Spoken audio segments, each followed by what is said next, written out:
Nigeria, wherever you're joining us, welcome back to Borderlines. Hopefully, no more issues with the network. I think, fingers crossed, it's all sorted. Now, I told you who Mike was going to be at 5 o'clock, but let me give you a small overview where we are. The ceasefire started as 4 days, then it followed with daily extensions.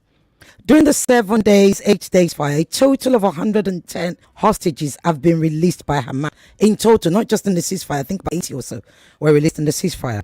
And Israel has released 180 Palestinian prisoners. 128 of those prisoners were detained and hadn't been charged, nor had they been put on trial or even given an opportunity to defend themselves. So we woke up this morning, 7 o'clock their time. Local time, I thought local time was what, 6 o'clock or so? Can't remember, 5, 6 o'clock. Only to learn that the ceasefire had been called off. Israel said Hamas had shot a rocket to Israeli occupied territories. Hamas said Israel was trying to blackmail them. Just 2 days or so before the ceasefire was called off, 2 teenagers were shot in the West Bank. They were shot in the back by the IDF. They were running away. In addition to that, just yesterday, I think it was, Hamas informed us that 3 of the hostages who were held in Gaza had been killed by Israeli bombardments. So my guest today, by the way, those 3 included a 10-month-old baby, Dr. Ghazi Ahmed Hamad. Did I pronounce it well, sir? Yes, Hamad. Thank you Ghazi so Hamad. much. Ghazi Hamad, yes. Thank you so much. Dr. Ghazi is is a member of the political bureau in Gaza and the member of the negotiating team in the hostage deal.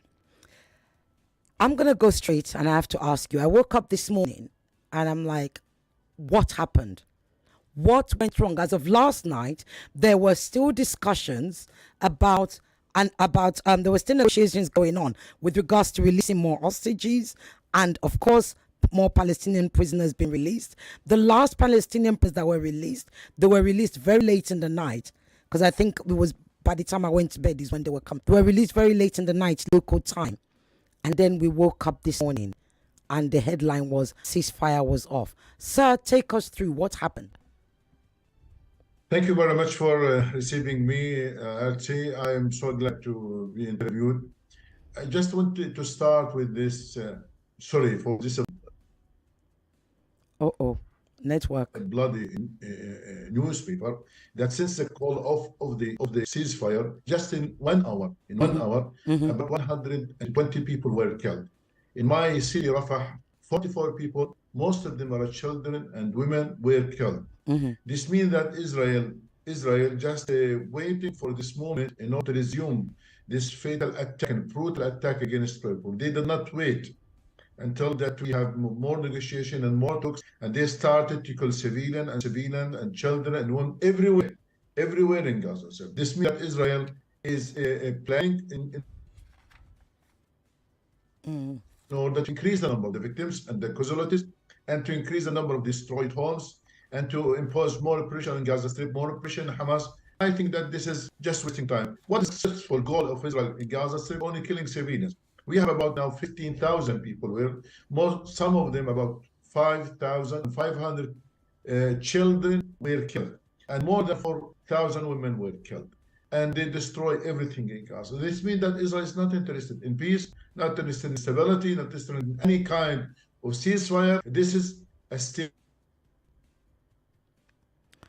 which was based since the beginning in 1948 on the skulls and the blood of the Palestinian people, killing, murdering, and assassination, apartheid, and the of kind of mission. In addition to building cities, killing our people in West Bank, not only Gaza, because some people think that now the problem is in Gaza, but what happened in the West Bank since the beginning of this year, about 500 Palestinians killed, and in Jerusalem our people are killed. So I think that the problem is in this country, which all the time creating trouble in the whole Middle East.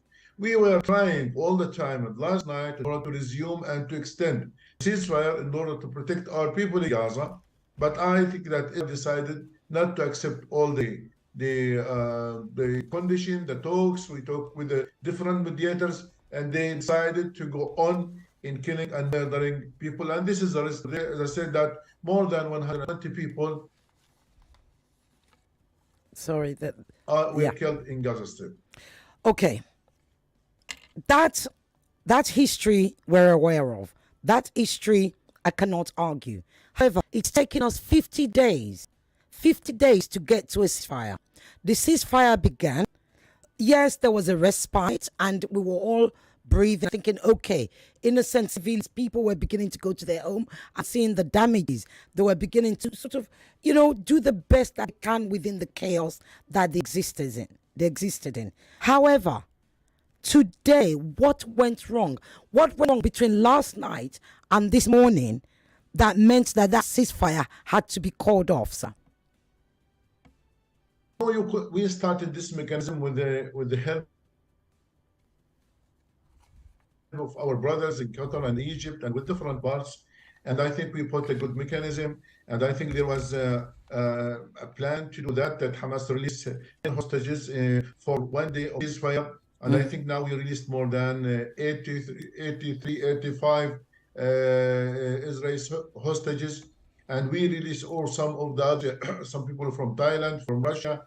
And now we told them that we started with this sector of the children and women, and we finished this point. And now we want to move to the other sectors, which is men who are above 60 years old, but I refused. Oh, I see. If I may interrupt you. So you've released all the women and children that you have in captivity.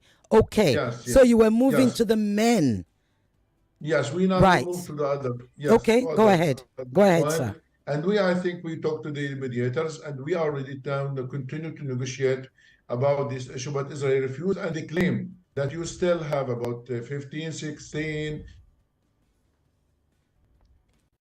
17 civilians. In spite that we told them some of people were killed by your airstrikes. And yesterday we published a video for an Israeli hostage in Gaza, and he said frankly that my family, I think 3 of his family, were killed in airstrikes in Gaza Strip.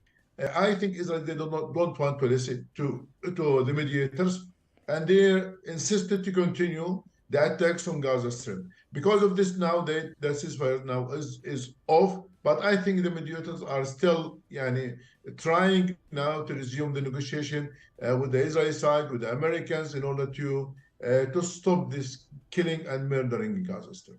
Okay. I hope that we can succeed in this. Yes. So Israel says there are 100 and the Hamas still has 137 hostages. How many can you tell us that Hamas has? Till now, I don't know what is the specific number of the hostages in Gaza, but I think we have, as said, that some of them are civilians, some of them are military. And we told the mediators that we are to negotiate about all of them. And since the beginning, we announced through spokesman of Hamas brigades that we are ready to have or partial deal or final deal. And we are ready to do that because I think we are interested to release the Palestinian prisoners. Some of them, we have more than 7,000 Palestinian prisoners in the Israeli detention centers. Some of them, more than 40 of them spent more than 35 years in the prison. I think this is a big tragedy, big dilemma for the Palestinians, because I think we wanted to release them from the Israeli jails. But I think the problem that in this world, which is full of lies, hypocrisy, supporting the wrong side, they focus only on the Israeli hostages, and they forget for many years, for 40 years, that we have thousands of Palestinians in the Israeli jails. No one take care about them. All the world, they ignore them. But when we started this military operation in October 7, now all the world is running from United States, from Russia, China, Arabic countries, Europeans, what happens in Gaza, what happens in the Middle East, what is going on. Now they open their eyes in order to understand there is a big tragedy of the Palestinians under the occupation. Okay. This is the problem that we want to end this nightmare of the Palestinians, to release also our prisoners who spent, as I said, more than 30 or 40 years in the Israeli detention. Okay. Last night in East Jerusalem, 3 young men, I believe it was, actually came out of their car and started to choose. Hamas has said those are members of their brigade. Is that correct? Look, I think we don't deny that we are fighting against occupation. We are fighting against occupation everywhere, in Gaza Strip, in the West Bank, in Jerusalem, because it is enough for us as Palestinians to live under the occupation for 75 years. Israel enjoying everything, taking lands, taking our wealth, taking all our priorities, everything. And now the only way is to stop this through the resistance. Because as you know, that Palestinian Authority and PLO, they spent 30 years in negotiation and peace talks with Israel, but they got big zero, nothing after 30 years of negotiation.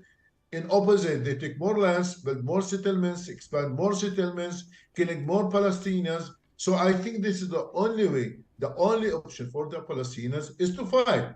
Because the world now all the time, they are watching Israel and watching the crimes of Israel, but do nothing. But if you look to the other side, they impose sanctions on Iran, sanctions on Libya, sanctions in Sudan, sanctions on Iraq, in different countries. No one dare to impose sanctions on Israel because they consider Israel is a spoiled boy, it is above of law, and no one can take action against Israel. Okay. So I think now we have to fight against the occupation. It is according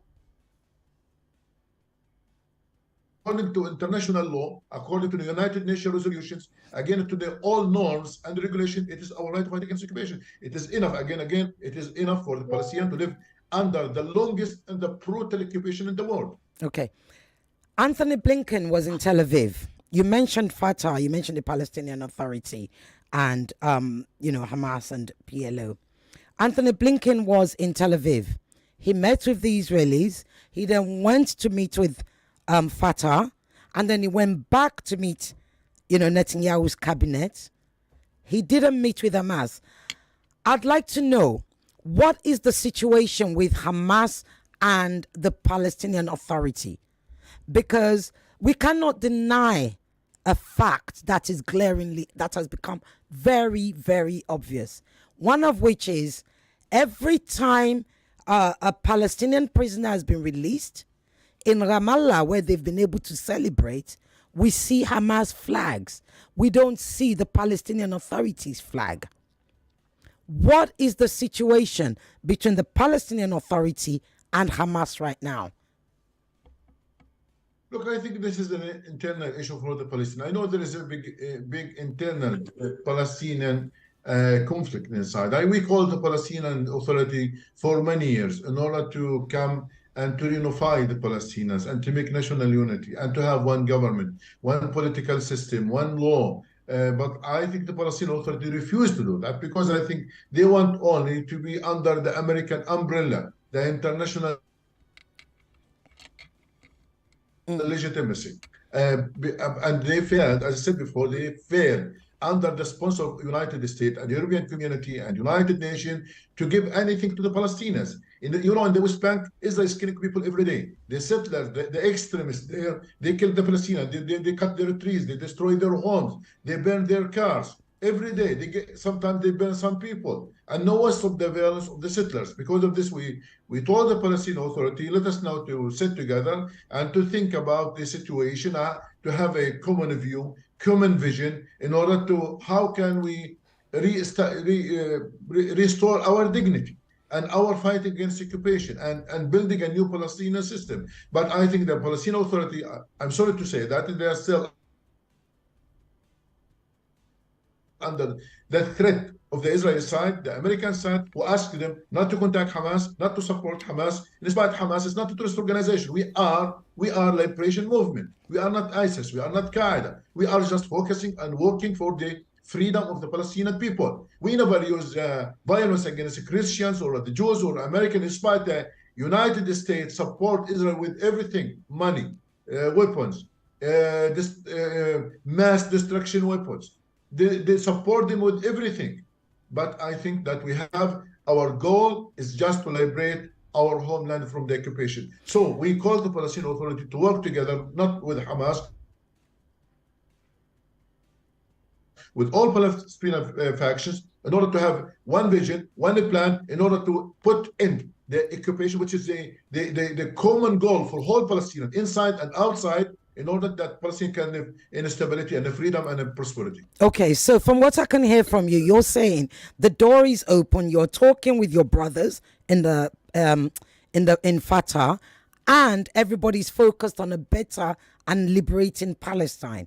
Does that mean then that we can look forward to a coalition which will lead to an election after this war?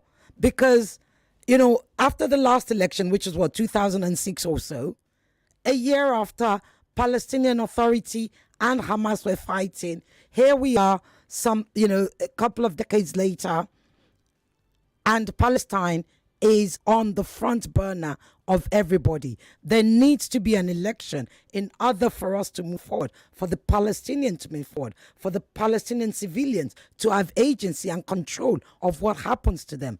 Does this mean that we can look forward to an election?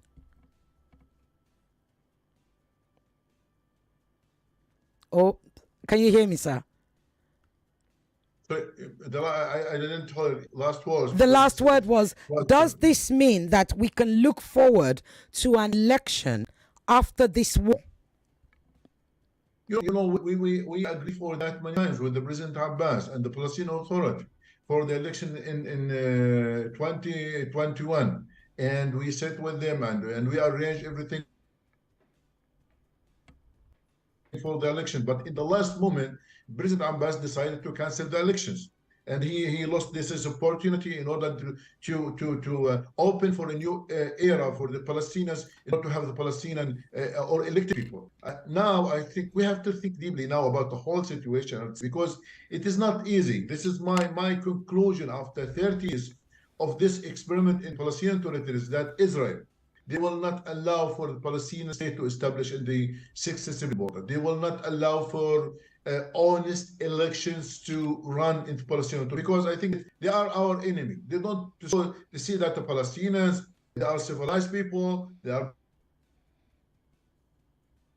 building their states, and they are supported by the international community. They want the Palestinians all the time to be under the occupation. They don't, and even if you ask President Abbas about Palestinian Authority, in the West Bank, everything under the control of Israel. Israel controls the borders, the economy, the water resources, and everything. So it is not easy to say that we have a strong independent authority under the occupation.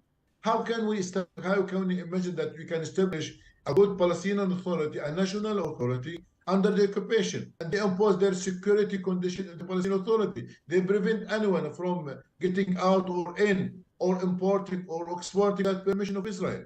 So I think situation is very complicated.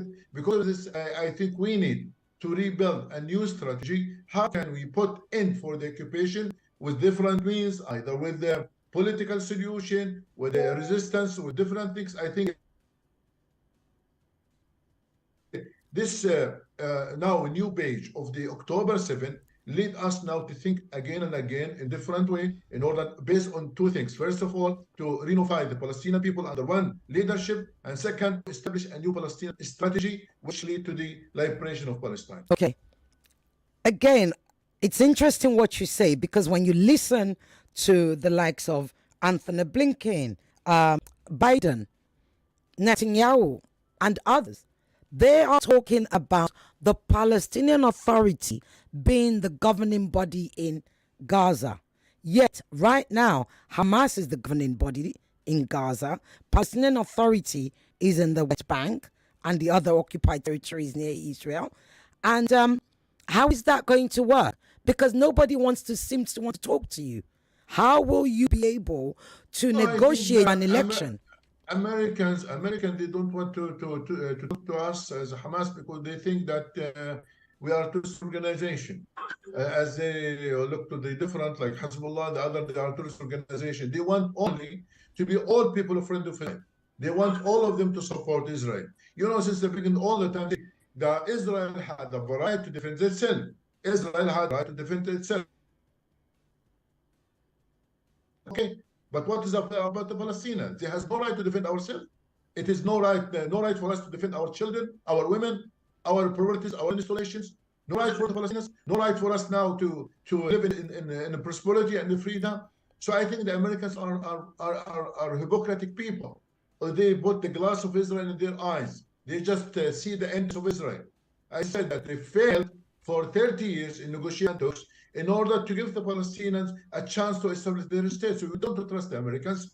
We don't trust, even also we don't trust the Israeli side, who is our enemy, try to delete our identity, our national identity, and to destroy our future. So I think now, as I said before, that the first priority for us is to end the aggression on Gaza Strip, and we can sit together as the brothers from West Bank and Gaza, and to have one, as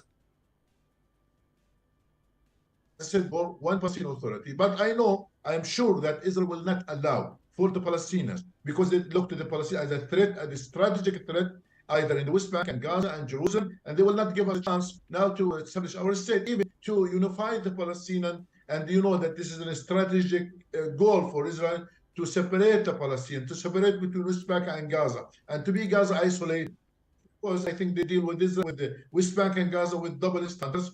They punish West Bank, the settlements, with taking lands, with the killing, with the military checkpoints, with the Judaizing Jerusalem, and the newest in Gaza Strip, they impose sanctions, blockade, embargo. So I think this is the policy of Israel. They don't want the Palestinians to be united. They don't want to see any political solution.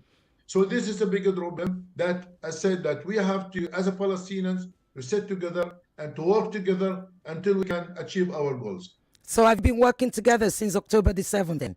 Has the Palestinian Authority been part of the negotiation, or the maybe on the outside, perhaps not on the inside? I'm sorry to say that the Palestinians is watching only. The Palestinian Authority is watching, do nothing to help and to support the Palestinians. And we warn them, we ask them now, please don't cooperate with Americans who want you to come to Gaza on the tanks of Israel. We want you to be very, very crucial in this point, and not to cooperate with the Americans who are just trying to protect Israel, not to help the Palestinians. Let's come back to today. Earlier on this morning, one of the questions, and it was the key question to my mind as well, when I saw that the ceasefire had been called off, was where are people supposed to go? Because they've been chased from the north, from northern Gaza to southern Gaza. They got to southern Gaza. They were also bombed in southern Gaza. Now southern Gaza looks like it's going to be the next focus of Israeli bombardments. Where are Palestinians supposed to go? This morning, the IDF shared a map of safety zones. I don't know that area. Can you tell us what you make of that map, please, and where it is exactly in relation? You should not go to this map, because it's a lie, man. Sometime when Israel push people from the north to the south and say, all of them you can go to the southern places, and I can tell you this number: 65% of murdered people are in the south. They are lying. They try to deceive the world that there is some security zones or safe zones in Gaza Strip. Now, that just today, that Rafah was targeted, Khan Yunis is targeted, Deir is targeted, Jabal is targeted, all the places were targeted Gaza Strip. But they sometimes show the world, okay, they have green places, we have safe places, but they are lying. They are lying. They are just trying to cheating the world and to tell that you are a human. These people are not human. They are inhuman, because they killing the babies and the children everywhere. I can challenge Israel if they can prove that they are killing military people. They are just fucking. They choose a house whose 4 people, like they are my neighbors in Rafah now. 15 people were killed in one rocket. 15 people. So there is no safe place in Gaza. No safe place in Gaza. Everywhere, some people, I said, they escaped from the north and south. They were killed in the In the south, people were killed everywhere. So I think that game should be stopped, because I think we don't trust these people. They want to push people from north to the south and from south to Egypt. And Donald Trump, Israel, yesterday announced this, frankly, we want the Palestinian people in Gaza Strip in order to escape to Sinai in Egypt. This is their plan. But we as a Palestinian will stay in this land because it's our homeland. We'll fight against them. We have stand fastness, and we will never repeat the Nakba in 1948. Okay. We have to put in for this nightmare. Okay. Lagos, Nigeria, wherever you're watching from, you can send your messages to 0809-597-5805. I can't pick up your calls, as I told you. There's lots to cover, and I hope you're listening and you'll appreciate why I'm not particularly doing phone calls. But you can watch us on our website, nigeriainfo.fm, YouTube, Nigeria Info 99.3, and also on Facebook. On Twitter, we are Nigeria Info FM. Instagram, at Nigeria Info FM Lagos. Now, please, you can check our Twitter and see if we've got any messages on Twitter. Right. Dr. Ghazi, so here's the thing. There's no doubt that this is possibly one of the most complex and difficult conflicts in the whole world. Really. There is no doubt. There is no black and white to it. It's complicated however you look at it. But here's the thing. The statistics say more than 40% of all Palestinians killed by Israeli strikes are children. More than 40%. At least 6,150 Palestinian children have been killed in the Israeli attack. Where I'm getting to is, because Hamas took a 10-month-old baby hostage. Palestinian babies, children, a lot of them are now have no limbs, they're disabled. Lots of them have lost their children. They've become orphans, and many have died. One of the reports that I read this morning was a Palestinian child who was taken to the hospital because I think she had passed out. When she got to the hospital, I think she had gone blind. She got to the hospital because she couldn't see and she heard the voice. She asked them, "Is this heaven? Am I in heaven?" What I'm trying to say is, sir, where do we go? I still have so many more questions, but as you spoke, I felt the need to ask you this. What is the way forward? How do we stop more children from getting killed, from losing their limbs and their parents? How do we stop breaking the heart of innocent civilians? Sir, you are the government. You are a representative of the government. And I will also be having the Israeli government to come talk to us. But I need to ask from your side, Hamas.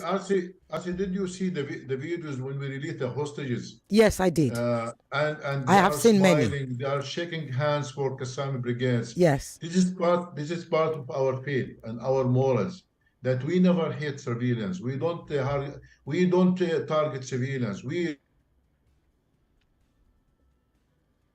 receive them as guests, give him everything, food and shelter, and no one hurt them, because our Islam and our religion, we never use this against civilians. But look now to the Palestinian prisoners in the Israeli detention now. They are torturing them every moment with all kinds of torture.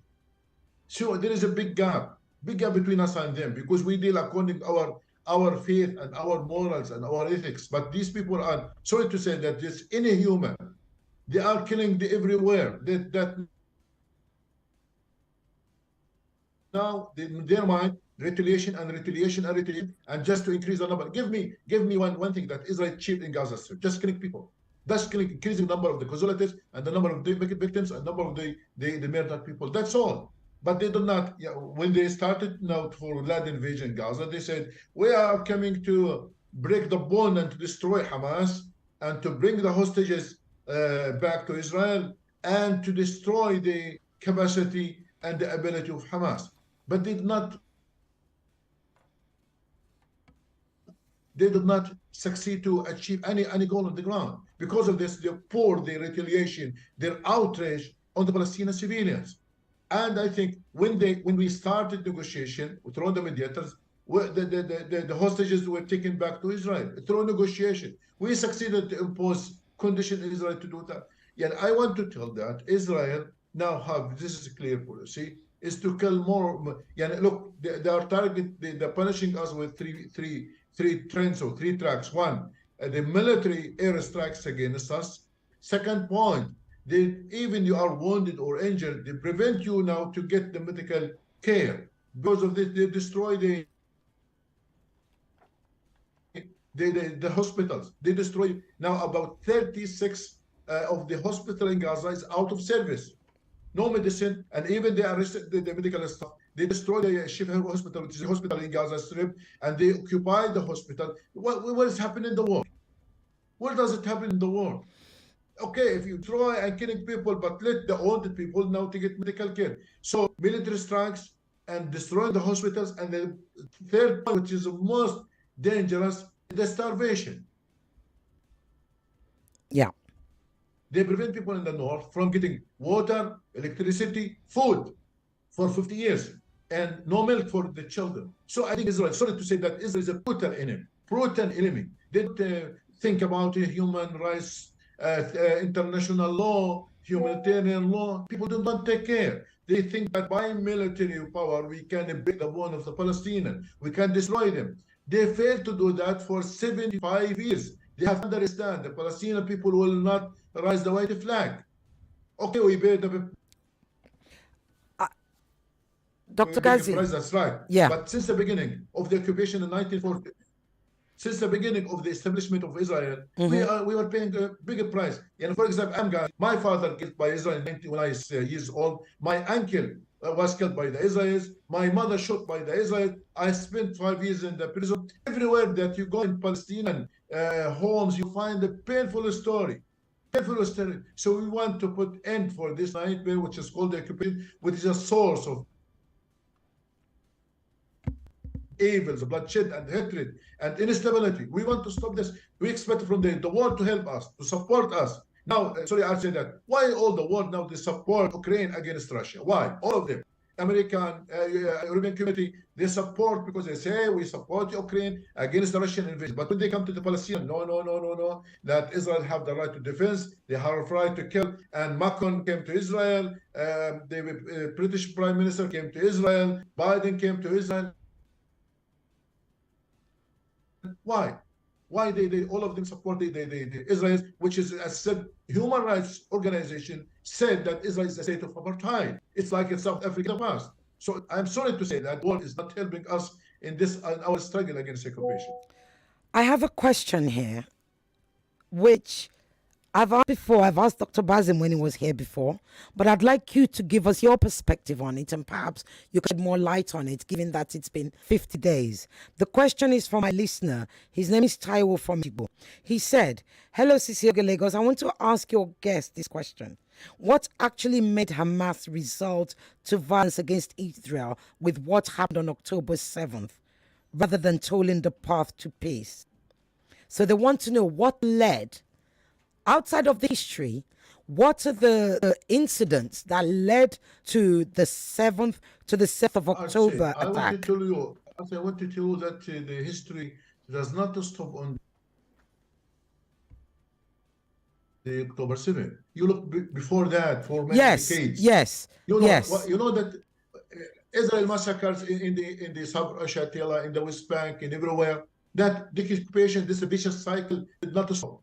Since I said 1948, we were fighting before October 7th, either in West Bank and Gaza, in Jerusalem. But maybe this time we decided to do that, and for many reasons, in a brief.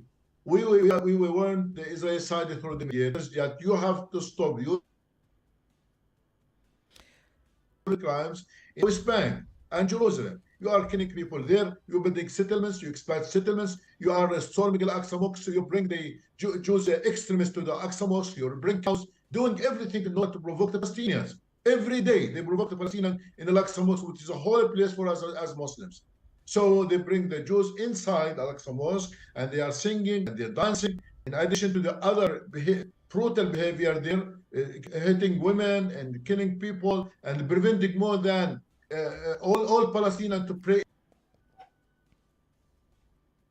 the Al-Aqsa Mosque. Look, because of this, we went Israel many times to order to stop all these crimes, and they think, no, no, no, we will not listen. We can everything what we want. And because of this, we decided to attack Israel because that we want to put this to stop this arrogance and this brutality against our people. Okay. Because it is enough. I could not. If someone enter your home and kill your children and your sons and your daughters and rape and sabotage everything, you are just watching. I don't know. I want this. Thank you for giving the context to the answer. Israel is not the state of peace. Yeah. Now you look to this point. Sorry, Israel is targeting in Lebanon, sometimes targeting in Syria, some targets in Iraq, some targets in Iran. This country is just created in order to create troubles everywhere, everywhere. So we have to stop this. Not only with the Palestinians, they killed people in Lebanon and they killed some scholars in Iraq. Many of them. They killed Palestinians in Malaysia. They killed them in Tunisia. This country. I have another question here. They feel that we are the what's called cowboy of United States, and we are supported by United States, and we can target anyone. Yeah. I have another question. Stop them. Okay.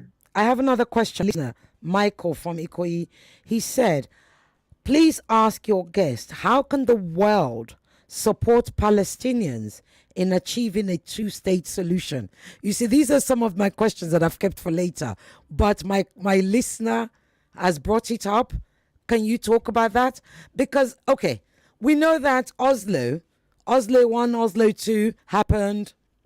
You know, Yitzhak Rabin was assassinated.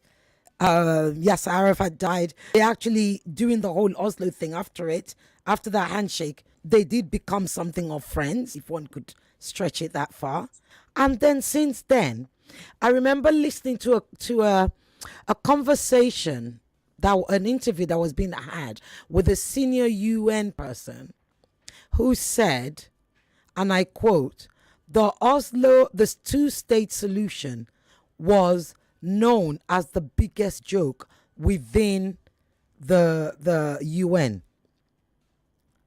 As of the time of the Oslo Agreement, Hamas was not ready to talk to Israel, but Hamas has since changed, because Hamas changed in 2006. Go ahead, son. Correct me. Correct me. If your husband now every day hit you, doing everything bad at your home, doing everything bad to you in your homes, could you continue with him? No. You will continue with your husband if he creating troubles and a problem every day for you? No. Now we were tolerated this for 75 years, killing, murdering, taking our homes. My parents were born in Tel Aviv. My parents were born in Tel Aviv.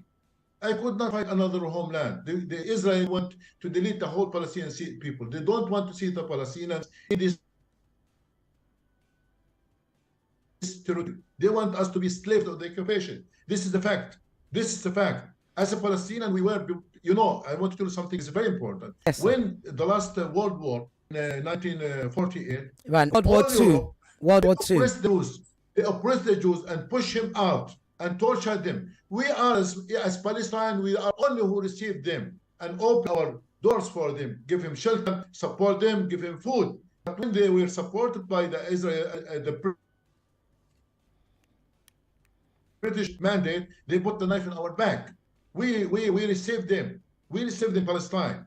And all the time in Palestine, you find a kind of coexistence between Jews, Christians, and Muslims. So I think that, look, the problems is in the occupation, not in the Palestinian. The Palestinian, not in Hamas. In Palestinian people are the victims of the occupation. This is a fact. And you have to direct request to Israel to tell him, do you want to end your occupation for the Palestinians, but not come to Hamas? Do you want to recognize Israel? No. Because they're torturing me, they are killing me, they're taking my homeland, they're doing everything against our people. I have 7 million Palestinians in diaspora, in different countries, they don't find homeland.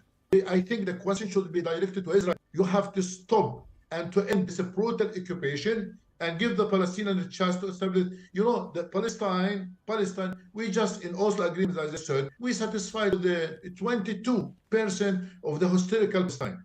But Israel said, no, we built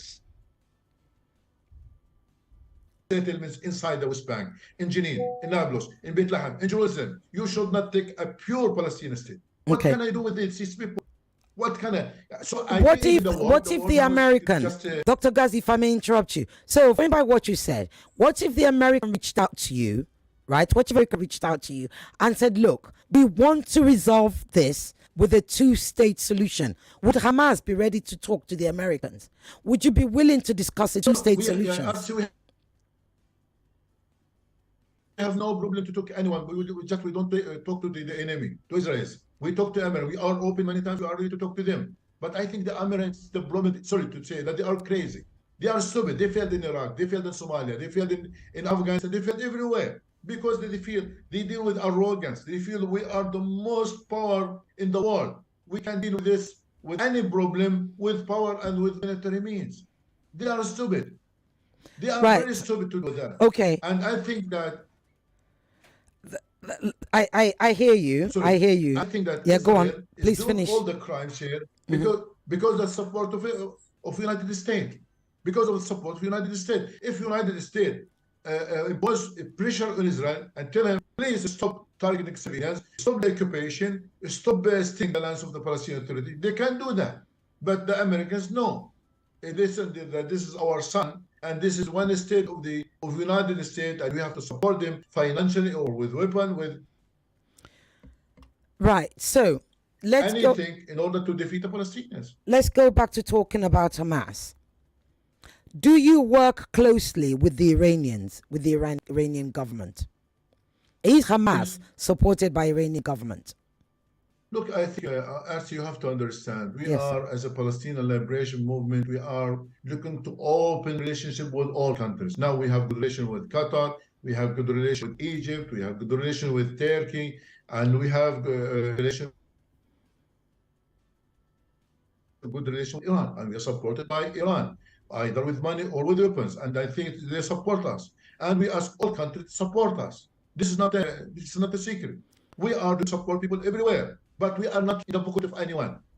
We tell everyone, if you want to support us in our fighting against the occupation, to achieve our national goals, to liberate our home, ahlan wa sahlan, you are welcome. But we are not part of your internal policy. This is very clear for us. I need to ask Sometimes you, have you had angry with us because we have have you had any support from the African countries? And if so, which ones have reached out to support? Well, I think we still have, to be frank, we have a good relation with people in Algeria, very good, and we have good relations with people in Mauritania, and sometimes with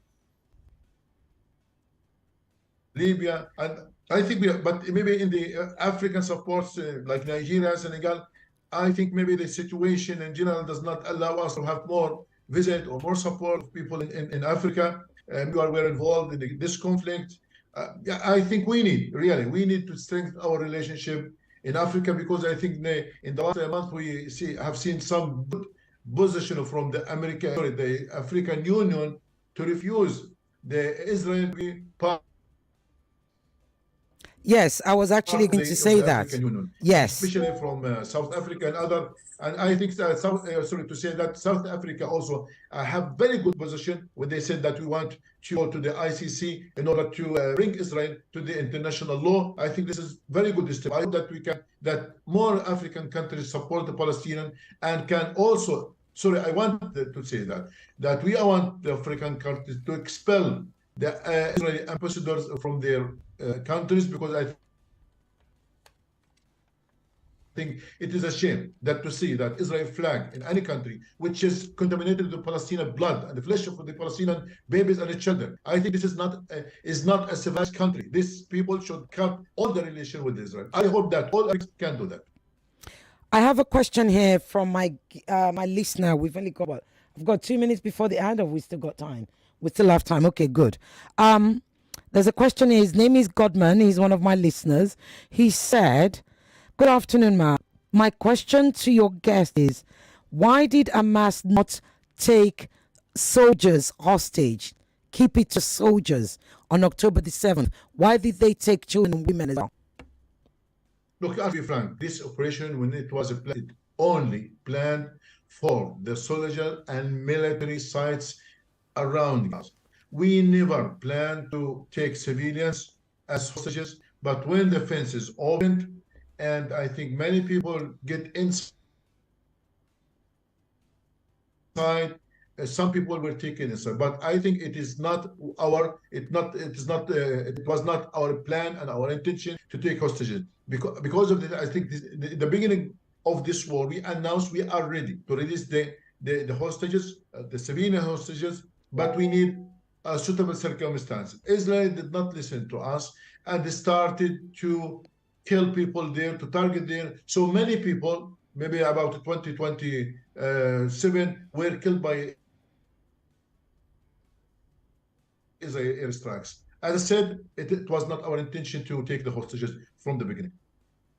Yes, Hamas did offer. I remember there was an offer by, I think, October 8th or 9th, where you had offered to release the women and children, and it was turned down. Just to tell you that there is an investigation from the Haaretz newspaper, as I told you on the phone. Haaretz, yes. Big investigation when they said, which is a very professional newspaper, they said many people in October 7, many Israeli civilians were killed by the Israeli helicopter. Many of them. Well, that was at the Nova Festival. Yes, I remember reading that. Although, in fairness, Israel has come out to say Arets, to dispute what Aret said, but we'll wait for the full investigation on that. We've still got time, right? Okay. Let me go back to the young people of Palestine. We've talked about children. Let's talk about the young people of Palestine. When I say the young people, I mean the 18-year-olds, the young men whose future appears to be, and I don't need to say appears, whose future is, let's be frank, quite bleak. What is it that Hamas or even the Palestinian Authority can do to change their future? Because when I think about this war, I constantly think about the people. I think about the civilians. I think about the young men who cannot walk the streets without getting in trouble. And then I think about the young women. I think about the trauma that they're going through. Say, these people, our brothers, our families. I lost many of our relatives and my friends and my neighbors and my family. So we are filled with the deep pain. Sometimes we cry because of the killing of the young men and children and women. But I think how can we protect them? I think that look, and forget Gaza. Look to the West Bank. Why people were killed there? Why people were killed in the West Bank every day? This is because of the occupation. We are fighting in order to protect our people. And look, we are living in Gaza. Gaza is 365 kilometers. It's like a big prison. Israel surround their troops around Gaza everywhere. They control the gates of Gaza. We could not go out or go inside without permission of Israel. They control the sea and the air and the land. And even people who are, for example, graduated, they could not go outside to find a job or to go to visit your outside or to do anything. So I think our situation is catastrophic because of the occupation. We want to protect our people. We want to see people. People are very good, intelligent people, very smart people. They are working everywhere in Gulf countries. They are in good business, good people in media, good people in different fields. I think Palestinians have very good skills, but the problem is because of the occupation, we could not build any initiative for the Palestinians, give a chance for our children to have a good future, to dream, to play here or there. Israel target everything in Gaza, kindergarten, schools, and how can we imagine a good life for the Palestinians? And the occupation is around us everywhere. The problem, Archie, is not in Hamas. Okay. We have just 6 minutes left. Many of us, they were killed in this war. So I think that we are, as I said, we are people who are loving life. We want to live. We want to enjoy life. We want to build a school and hospitals and to do everything. But the occupation does not give us a chance to do that. This is the problem. So we have just 6 minutes left. I'd like you to tell us if there is point that possibility to extend your end, we'll be so glad there. Maybe next time. Yes, absolutely. What is next? What is next? So the ceasefire is off. The war has started. Israel is bombarding again. Innocent people are dying. Hamas is responding with their own rockets. Where are we right now? What is next? What could we possibly look forward to? Is there an opportunity for the ceasefire to go back, to be reinstated? RC, we are working day and night in order to end this war and to end this aggression. And we are doing very hard with the Egyptians, with the Qatari, with the Turkish people, with different people, in order to end this bloody game. We want to stop this. We are not interested for this bloodshed and for people. But we need more pressure from the world in Israel. Okay, if the battle between Hamas and Israel, okay. But please avoid the civilians. Don't target the civilians. This is what makes the situation very painful, very tragedy. We are working day and night in order to just to end this war and to end this aggression in our people. We are doing everything to do that. But this is the occupation every day. As I said, in Gaza or in West Bank, they're killing people.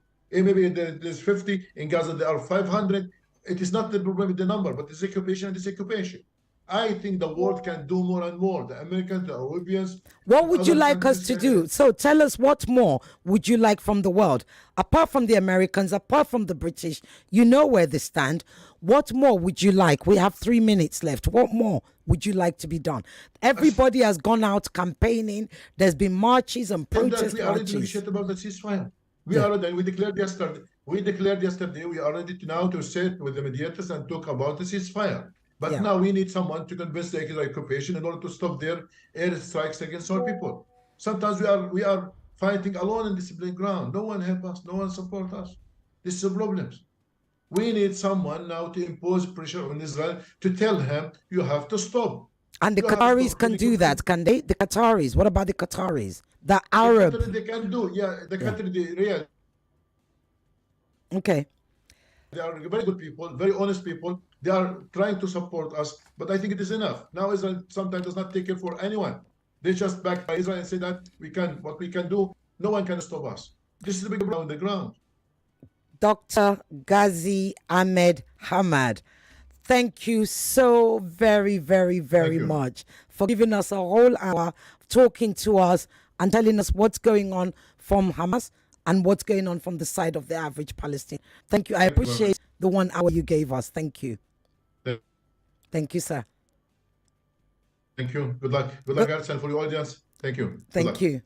Lagos, that's the end. Nigeria, that's the end of another episode of Borderlines. We did go beyond borders. We went walking the footpath of history, as I said. Israel's footpath in Nigeria. Then we went to talk to Dr. Ghazi about what's going on with the ceasefire. You heard.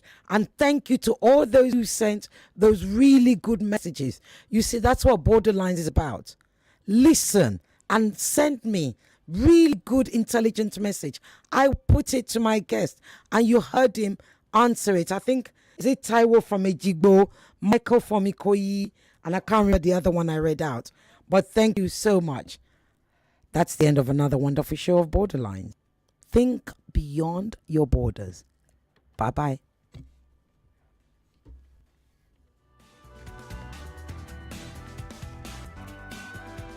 99.3 Nigeria Info. We are more than just radio. Subscribe to our YouTube channel at Nigeria Info FM. Check us out on Facebook at Nigeria Info 99.3. Follow us on Twitter at Nigeria Info FM and on Instagram at Nigeria Info FM Lagos for live updates.